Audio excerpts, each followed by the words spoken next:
suis un arbre. Ben si, ne riez pas. Vous ne me croyez pas. Oh, c'est parce qu'avant, j'étais un bonsaï. Un arbre miniature. Un bonsaï battu par le vent. C'est-à-dire que j'étais taillée afin que toutes mes branches penchent du même côté pour que j'aie l'air battu par le vent.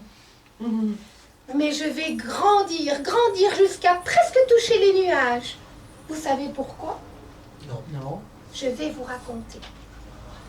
Tout a commencé une belle après-midi de printemps. Une route de campagne. Sur cette route, il y a une voiture qui roule. Elle ressemble à un petit minibus qu'on voit dans les manèges pour enfants. Mais cette voiture est vraie. La preuve, c'est un monsieur qui la conduit. Lui, c'est Rudolf. Beau comme un prince. À ses côtés, Manuela, son épouse. À l'arrière, coupe au bol, regard vif, nez retroussé, Justin, 8 ans. À côté de Justin, dans un bol de terre, eh bien, il y a moi.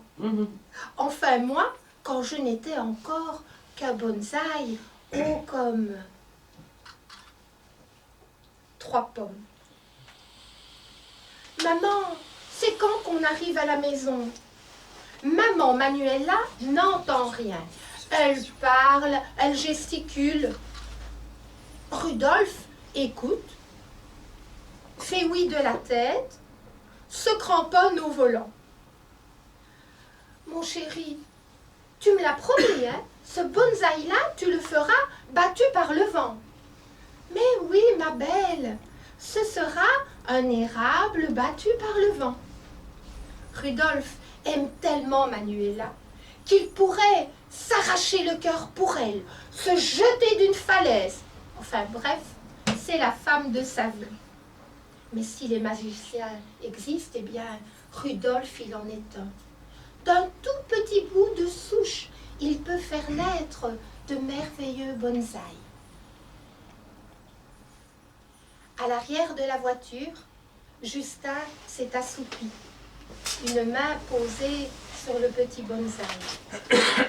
Et dans sa tête voyagent les mots « battu par le vent, battu par le vent, battu par le vent ». Psst, réveille-toi. Justin ouvre les yeux. Il observe maman, papa occupés à se parler. Psst, c'est moi l'arbre. La branche là tout au-dessus, le lien me fait mal. Peux-tu le desserrer? Sans hésitation, Justin desserre le lien. Et sur ses doigts, il ressent une légère vibration, comme un petit merci. Après quelques heures de route, ils arrivent à la maison, enfin. Le petit bonsaï est déposé dans le jardin entre un bonsaï saule et un bonsaï charme. Elle voulait un arbre battu par le vent. Juste un arbre battu par le vent. Lorsque la nuit a renversé son encrier dans le ciel, de la fenêtre de sa chambre, Justin observe le petit arbre.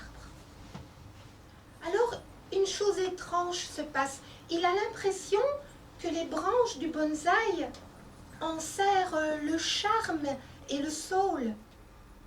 4 à 4, il dévale les escaliers, arrive dans le jardin en face du bonsaï. « Je t'ai vu bouger. Tu es vivant ?»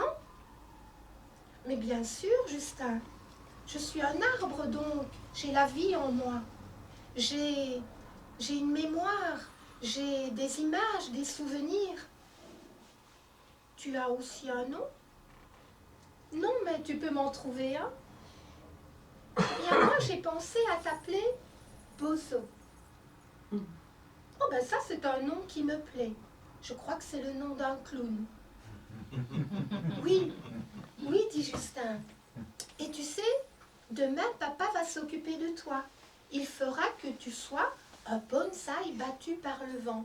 C'est le rêve de maman. Moi, mon rêve, Justin, c'est de retrouver la terre d'où je viens.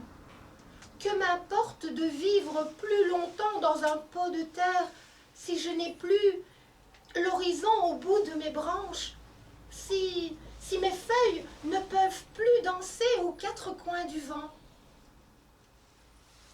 Bozo, je vais essayer de t'aider, promis. Elle voulait un arbre battu par le vent, juste un arbre battu par le vent. Chaque jour, Rudolf soigne, ligature le bonsaï. Chaque jour, Justin tendresse, desserre les liens. Rudolf et Manuela ont aperçu les cachotteries du petit garçon, mais ils ne disent rien, car le cœur de Bozo, ils l'ont entendu battre. Alors, ce qui n'arrivera jamais à aucun maître bonsaïste est arrivé. Rudolf a fait le chemin à l'envers. Il a retrouvé la terre d'origine de Bozo. Et cette terre d'origine, elle se trouve au nord de l'Inde. Alors, par une après-midi de printemps, ils sont partis tous les trois. Rudolf, Manuela et Justin. Et dans une colline ouverte aux quatre vents, Justin a rendu Bozo à sa terre. Lorsque Manuela s'est retournée pour saluer le bonsaï, toutes les branches de Bozo se sont penchées d'un même côté, comme si elles étaient battues par le vent. Elle voulait un arbre, juste un arbre qui danse avec le vent.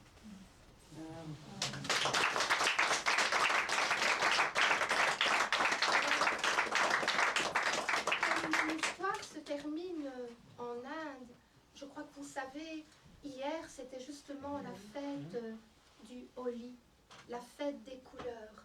Et les Indiens ce jour-là prennent des pigments de plusieurs couleurs et ces pigments sont propagés sur les corps, dans les villages, partout.